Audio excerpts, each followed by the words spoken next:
अब एलएच और एफएसएस को संमित कर दिया ना, तो गाइस एक लेडीज दोबारा प्रेग्नेंट नहीं हो सकती, क्योंकि एलएच एफएसएस से संमित हो गए। अगर उसे स्पर्म भी मिलेगा ना तो भी प्रेग्नेंट नहीं होगी, क्योंकि एलएच और एफएसएस संमित हो गए ना, तो गाइस उसके बाद में एक फीमेल के अंदर मेंस्ट्रुअल साइकिल ही नहीं चलेगी। वेल हेलो एवरीवन गाइस, स्वागत है आप सभी का केमिकल कंट्रोल एंड कोऑर्डिनेशन के पार्ट नंबर 9 के अंदर। होना गाइस पार्ट नंबर 8 के अंदर गोनेडोट्रोपिन्स को डिटेल से पढ़ा था, एलएच एंड एफएसएच को। आज गाइस पार्ट नंबर 9 के अंदर उससे भी गाइस इंटरेस्टिंग होने वाला। गाइस पार्ट नंबर 8 तो गाइस आपके कमेंट्स देख के बहुत अच्छा लगा कि गाइस कि सर बहुत ज़्यादा इंटरेस्टिंग लगा पार्ट नंबर 8, क्योंकि गाइस उसमें मैंने इस वाले चैप्टर की कम और रिप्रोडक्शन की बातें ज़्यादा बताई थी। तो गाइस आपकी उत्सुकता देख के लग रहा है कि हमें रिप्रोडक्शन वाला जो चैप्टर है वो गाइस जल्दी स्टार्ट करना पड़ेगा। सो गाइस आपकी इच्छा हम जरूर पूरी करेंगे। तो गाइस जनरल वाले चैप्टर भी गाइस डिटेल्स से जल्दी स्टार्ट करने वाले गाइस, उन पे भी काम करना स्टार्ट कर देंगे थोड़े दिनों के अंदर। गाइस थोड़ा बहुत समय लगेगा, बट आज कौन सा गाइस, आज कौन सा हार्मोन है? आज 5वां नंबर का। पहला कौन सा पढ़ा? Growth hormone. दूसरा टीएसएच, तीसरा कौन सा? एसीटीएच है। फिर चौथे में गोनेडोट्रोपिन्स आ जाता है। गोनेडोट्रोपिन्स में बेसिकली अपने दो पढ़ लिया था, एलएच और एफएसएच है। अब आज कौन सा आ जाता है गाइस? प्रोलेक्टिन आ जाता है। कौन सा आ जाता है? प्रोलेक्टिन, पीआरएल, या इसे क्या बोला जाता है? एलटीएच, यानी कि लैक्टोट्रोपिक हार्मोन। क्या बोलते हैं? लैक्टोट्रोपिक हार्मोन। अब देखो गाइस क्या करता है प्रोलेक्टिन हार्मोन जो होता है ना, वो पता क्या करता है? दूध संश्लेषण का प्रेरण करता है। देखो गाइस एक लेडीज है, वो प्रेग्नेंट हो गई थी। अब प्रेग्नेंट होने के बाद में गाइस उसने क्या कर दिया? एक बच्चे को जन्म दे दिया। अब गाइस बच्चा जन्म हो जाता है, बच्चे जन्म की प्रोसेस को क्या बोलते हैं? परसों पार्चुरेशन के नाम जानते हैं गाइस, आगे डिटेल से पढ़ेंगे अपन। तो परसों बोलूंगा गाइस, मैं पार्चुरेशन बोलूंगा। पार्चुरेशन क्या होता है? शिशु जन्म का जो प्रोसेस होता है उसे पार्चुरेशन के नाम जानते हैं, कि परसों के नाम जानते हैं। जैसे अब देखो प्रेगनेंसी कंप्लीट हो गई, उसके बाद में देखो गाइस बोला जाता है ना, डॉक्टर्स क्या सलाह देते हैं कि डॉक्टर्स क्या बोलते हैं कि जो बेबी है, जो बेबी हुआ है, उसको 6 महीने तक गाइस पानी की बूंद तक नहीं पिलाई जाती। गाइस 6 महीने तक है ना उसे मात्र माँ का दूध पिलाया जाता है। अब गाइस जो वो दूध होता है ना, उसका संश्लेषण कौन करता है? ये प्रोलेक्टिन हार्मोन करता है। कौन करता है गाइस? प्रोलेक्टिन करता है। तो प्रोलेक्टिन क्या होता है? दूध संश्लेषण करने वाला हार्मोन होता है। और हाँ गाइस चलो वो वाली चीज़ आगे बताऊंगा, अभी इतना याद रखो यहाँ पे। तो देखो स्तनपान, स्तनपान जानते हो ना? लैक्टेशन, यानी कि जब एक माँ अपने बेबी को, यानी कि जो उसका जो बच्चा होता है, शिशु होता है, उसे दूध पिलाती है, तो उसे क्या बोलते हैं? स्तनपान, यानी कि लैक्टेशन। तो लैक्टेशन हेतु आवश्यक होता है प्रोलेक्टिन। क्या होता है? लैक्टेशन हेतु आवश्यक होता है, यानी कि दूध संश्लेषण का क्या करता है? प्रेरण करता है। यानी कि दूध को बनाने वाला हार्मोन कौन सा आ जाता है? प्रोलेक्टिन आ जाता है। कौन सा आ जाता है? प्रोलेक्टिन। कौन सा आ जाता है? प्रोलेक्टिन। दूध संश्लेषण करने वाला हार्मोन कौन सा आ जाता है? प्रोलेक्टिन। तो स्तनपान लैक्टेशन हेतु क्या होता है? आवश्यक होता है। अब देखो गाइस स्तनपान के दौरान, अब देखो गाइस 6 महीने तक है ना बेबी को केवल दूध पिलाना गाइस, तो 6 महीने तक प्रोलेक्टिन का क्या होता है? अधिक स्तर होता है, हाई लेवल होता है गाइस।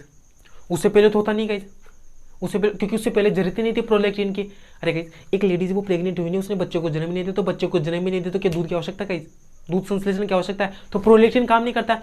बट गाइस अब क्या कर रहा है? अब 6 महीने तक तो गाइस क्या होता है कि प्रोलेक्टिन का स्तर गाइस बहुत ज्यादा हाई होता है, क्योंकि भर भर के दूध बनाना गाइस। तो प्रोलेक्टिन का जो अधिक स्तर होता है ना, वो गाइस क्या करता है?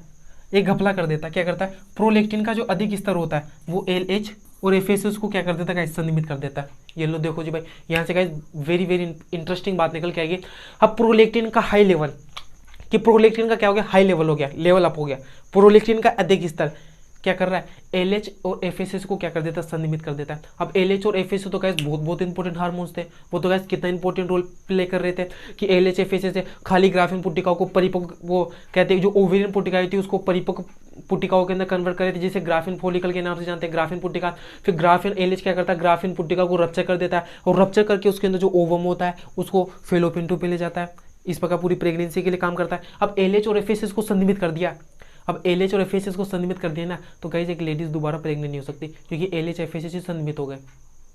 अगर उसे स्पर्म भी मिलेगा ना तो भी प्रेग्नेंट नहीं होगी, क्योंकि एलएच और एफएसएच संनिमित हो गए ना, तो गाइस उसके बाद में एक फीमेल के अंदर मेंस्ट्रुअल साइकिल ही नहीं चलेगी। और मेंस्ट्रुअल साइकिल नहीं चलेगी तो गाइस उसे स्पर्म कितना ही दे दिया जाए, उसे स्पर्म कितना ही मिल जाए, तो गाइस वो प्रेग्नेंट ही नहीं होगी 6 महीने तक।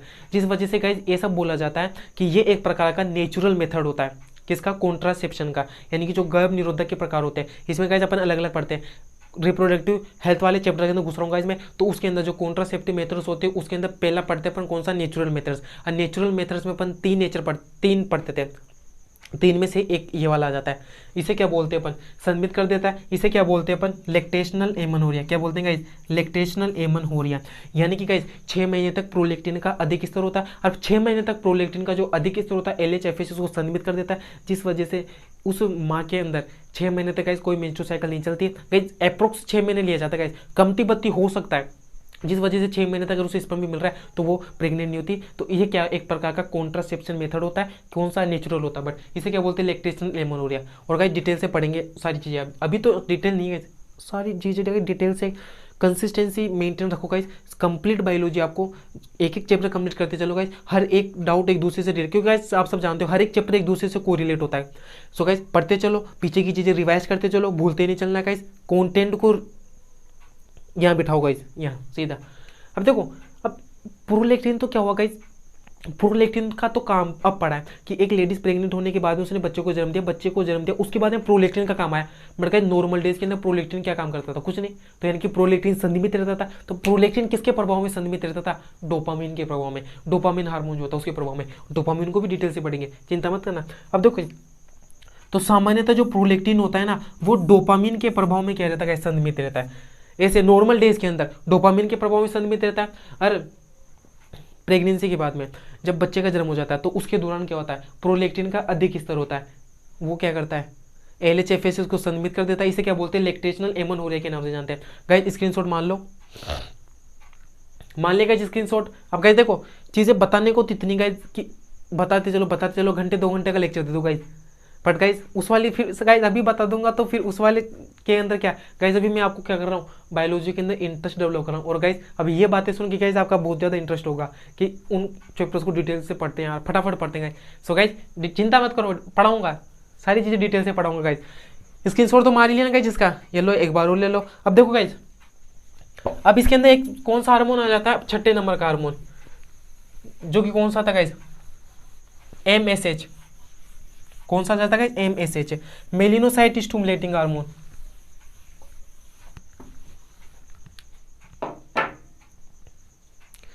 तो 7 नंबर का, 6 नंबर का है ना गाइस, कौन से गाइस, नंबर देख लेना आप, नंबर देख लेना आप।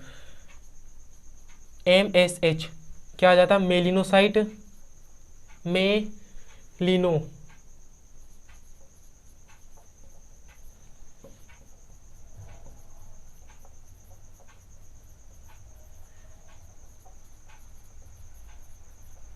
ये लो जी भाई। अब बात करते हैं MSH की, मेलिनोसाइट स्टिमुलेटिंग हार्मोन। तो मेलिनोसाइट स्टिमुलेटिंग हार्मोन पता क्या करता है, मिलेनिन, क्या होता है, मिलेनिन। मिलेनिन क्या होता है, त्वचा वर्णक होता है। तो MSH क्या करता है, मिलेनिन जो त्वचा वर्णक होता है उसके स्त्रावण को प्रेरित करता है। अभी समझाता हूँ, पहले लिख देता हूं। तो मिलेनिन जो त्वचा वर्णक होता है के स्त्रावण को प्रेरित करता है।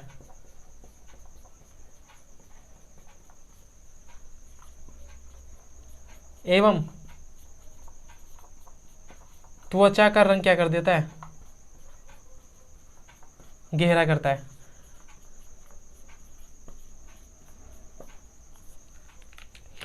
तो मिलेनिन के स्त्रावण को प्रेरित करता है और त्वचा के रंग को गहरा कर देता है। ये तो मैंने लिख दिया। अब देखो गाइस, मार्कर वगैरह रख देते हैं, अब देखते हैं,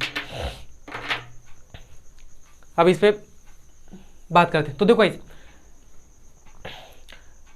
आपने अपनी सोसाइटी के अंदर 2 तरह के लोग देखे होंगे, एक तो बहुत ज़्यादा गोरे होते हैं और एक थोड़े बहुत काले होते हैं गाइस, यानी कि उनकी त्वचा का रंग थोड़ा सा डार्क आ जाता है। और गाइस अगर आप उधर वेस्ट इंडीज़ वगैरह के अंदर चले जाओ तो गाइस उनका कलर तो क्या होता है गाइस, बहुत ज़्यादा डार्क होता है। अब ये कैसा होता है, ये इन सब की जड़ पता कौन होती है, ये मिलेनिन होता है। कौन होता है, मिलेनिन होता है। मिलेनिन क्या होता है, त्वचा वर्णक होता है। अब देखो गाइस कि जिन व्यक्तियों के अंदर, जिन व्यक्तियों का कलर कैसा होता है, डार्क होता है, कि बहुत ज़्यादा ब्लैक हो जाता है, बहुत ज़्यादा काले होते हैं, उनके अंदर मिलेनिन क्या होता है गाइस, भर भर के होता है। और जो गोरे लोग होते हैं ना, जो गोरे पर्सन होते हैं, उनके अंदर गाइस मिलेनिन की मात्रा बहुत ज़्यादा कम होती है। कि मिलेनिन जितना ज़्यादा कम होगा ना, वो इंसान उतना ही ज़्यादा गोरा होगा। और जिसके अंदर मिलेनिन की मात्रा जितनी ज़्यादा होगी ना, वो व्यक्ति उतना ही ज़्यादा डार्क होगा, यानी कि उतना ही ज़्यादा क्या होगा, ब्लैक होगा, काला होगा। और ना गाइस अब है ना, इसमें से कि जिन व्यक्तियों के अंदर मिलेनिन का लेवल ज़्यादा होता है, यानी कि जो व्यक्ति ज़्यादा डार्क होते, काले होते हैं गाइस, वो अच्छे होते हैं गाइस। ये मैंने बोल रहा गाइस, ये बायोलॉजी बोल रही गाइस। तो मिलेनिन जितना ज़्यादा होता है ना वो उतना ही ज़्यादा अच्छा होता है, क्योंकि गाइज ये धूप वगैरह से गाइज बहुत ज़्यादा हेल्प करता है गाइज। तो ये काले गोरे के अंदर समझ में है, ये सारा खेल किसका, मिलेनिन का, कि जो बहुत ज़्यादा गोरे होते हैं उनके अंदर मिलेनिन ना के बराबर पाया जाएगा, मिलेनिन होता ही नहीं गाइज।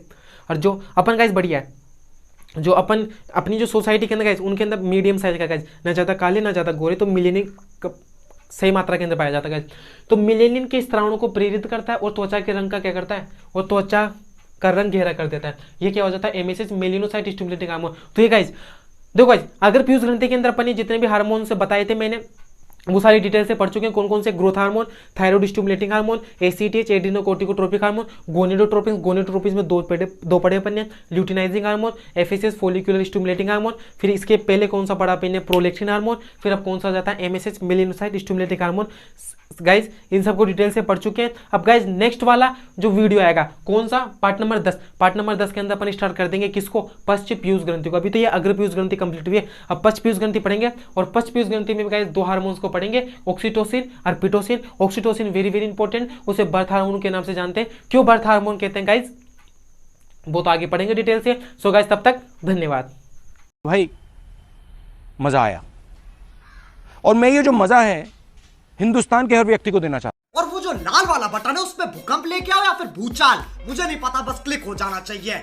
जान दे देंगे इसके लिए, क्या बात कर रहे हो आप? ये बड़ी अच्छी बात कही आप।